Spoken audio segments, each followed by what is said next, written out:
urle așa toată noaptea. Clubul PES trebuie să vadă asta.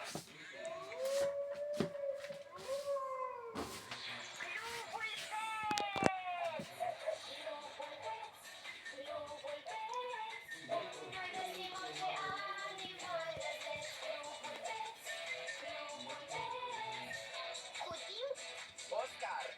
Eu Nina și normal câinele Marlu. Un pic alurit îl vezi și tu. Lupul vezi, lupul vezi. Odată ține nu da pentru. Lupul vezi, lupul vezi. Noi găsim multe animale vezi. Clubul Pets. Clubul Pets n-are vacanță. Încetează, Marlu! E fără îndoială un husky siberian. Sunt ușor de recunoscut cu glasul lor gros. Numele lor husky înseamnă răgușit în limba ciuc, limba siberienilor. Tim, Oscar, mă ajutați, vă rog? Nina, te muți cumva? Nu, verișoara mea, Valerii, va sta aici în vacanță. Amândouă în aceeași cameră. Doar nu era să arunc astea. Ai o verișoară? Da, priviți, o poză cu ea. Salut, codițe! Sper că nu o să-ți faci inimi. În loc să glumiți, care e misiunea clubului Pets de astăzi? Un husky abandonat de 2 zile într-o curte. Luke ne întreabă ce-i de făcut. 2 zile, spune-i că venim.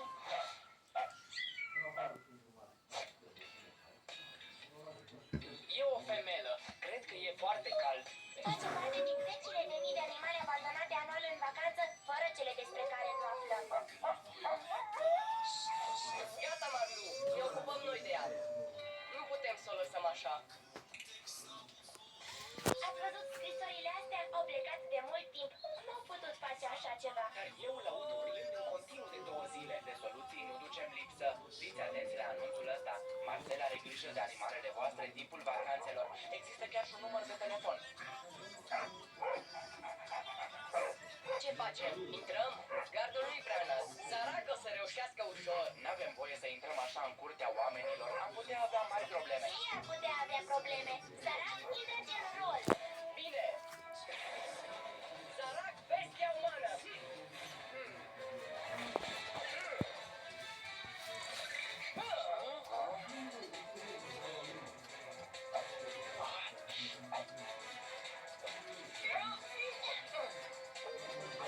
Grăbiți-vă, avem vizitatori. Bine, bine, totul e bine.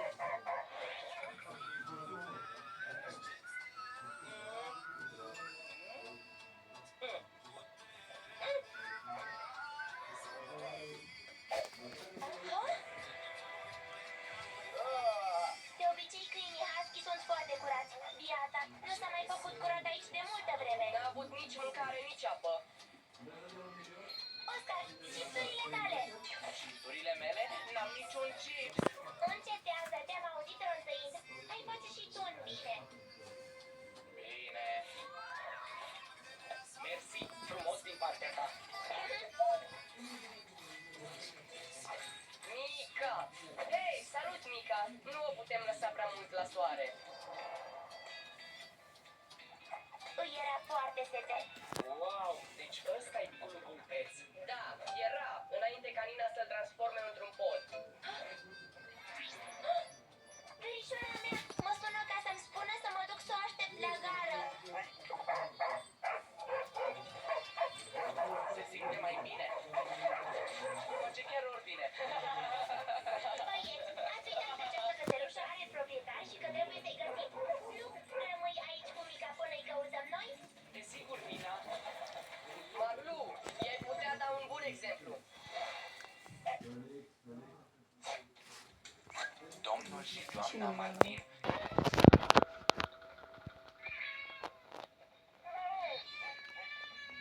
Încă un animal lăsat singur? Ce-au pățit toți din cartier deși au abandonat animalele? E o epidemie. E o pisică sacră din Birmania. Pare flămândă. N-are nimic de mâncare. Trebuie să-i găsim ceva de mâncare neapărat. Nu, Marlu, biscuiții sunt pentru Geamurile se mai sparg, mai ales când un animal e în pericol. Să nu o lăsăm să piară de foame. Eu v-am mai văzut pe voi. Ce faceți aici, bandă de ștrengari? Noi? Nu suntem ștrengari, doamnă. Am auzit pisica asta miaulând. Credeam că a fost abandonată. Da, de animale abandonate nu ducem lipsă în cartier. Poftim? Mai sunt și altele? Sunt singurele care nu au plecat în vacanță. N-aveți ce căuta aici. Ne ajunge puștiul ăla care se tot fâție cu bicicleta prin cartier. Nu știu cu ce se ocupă, dar intră în toate casele. Stați, am o idee mai bună.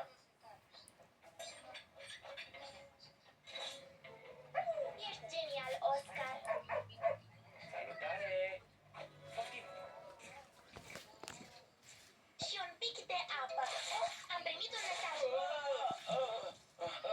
Hopa, Valerii, am uitat complet să mă duc după ea. De ce nu mi-ați amintit? Nu te teme, micuțo, ne întoarcem imediat.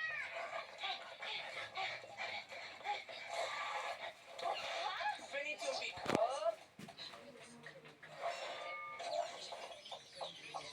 Hei, Oscar, avem o verișoară care ne așteaptă. Foarte ciudat. Același afiș lângă pisica abandonată. Am trecut prin fața lui.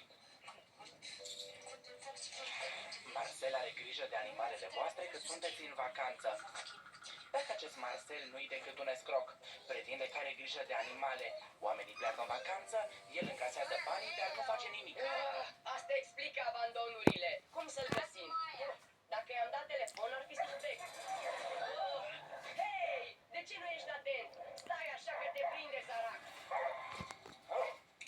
Și doamna în vârstă vorbea despre un puști pe bicicletă. N-aveți ce căuta aici. Ne ajunge puștiul ăla care se tot fâție cu bicicleta prin cartier. Nu știu cu ce se ocupă, dar intră în toate casele. E Marcel!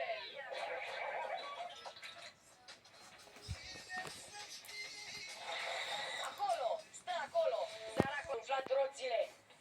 O idee bună, Tim. Când va ieși, o să-i aplec măcita teribilă a draconului! O să-l oprim și o să-l încolțim.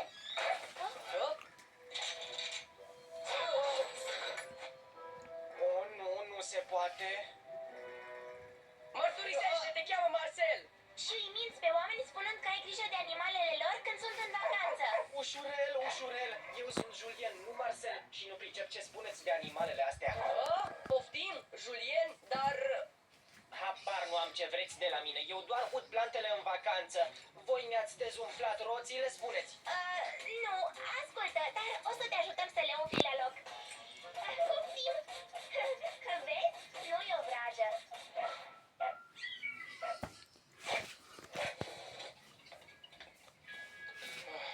Suntem varză, n-avem nici măcar adresa lui Marcel ăsta. Valerii?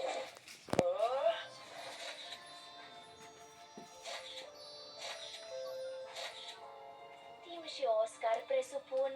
Bună, băieți. Valerii, îmi pare rău, am uitat complet, dar cum?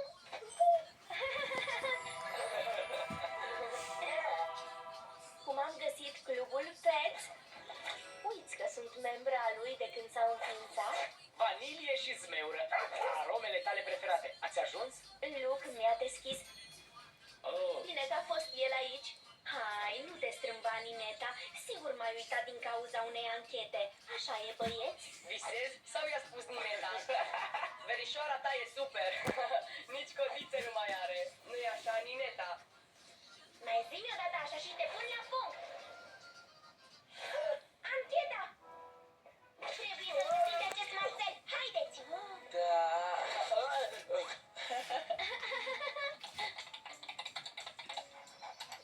Bingo.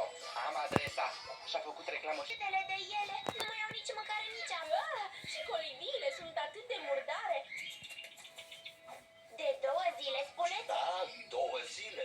De atunci e mica așa, după spusele lui Luke.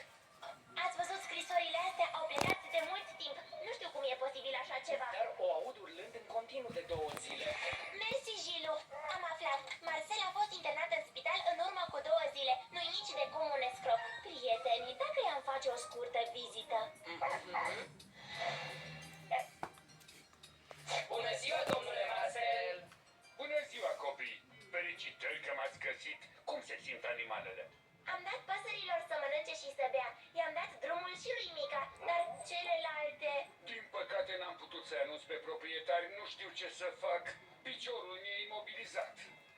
Dacă doriți, ne ocupăm noi de ele. Serios? Ați face asta, copii? Găsiți toate adresele la mine acasă. Clubul Pets nu merge în vacanță, nu-i așa? V-ar deranja dacă aș rămâne să vă ajut? Nu, deloc. Dimpotrivă.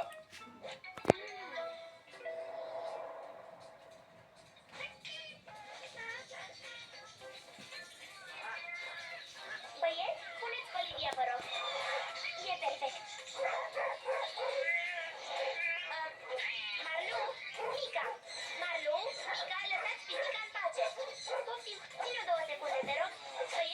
Băieți, ajutați-mă, nu mă mai descurc. Da, Nineta. Vezi că ne ocupăm de pisică?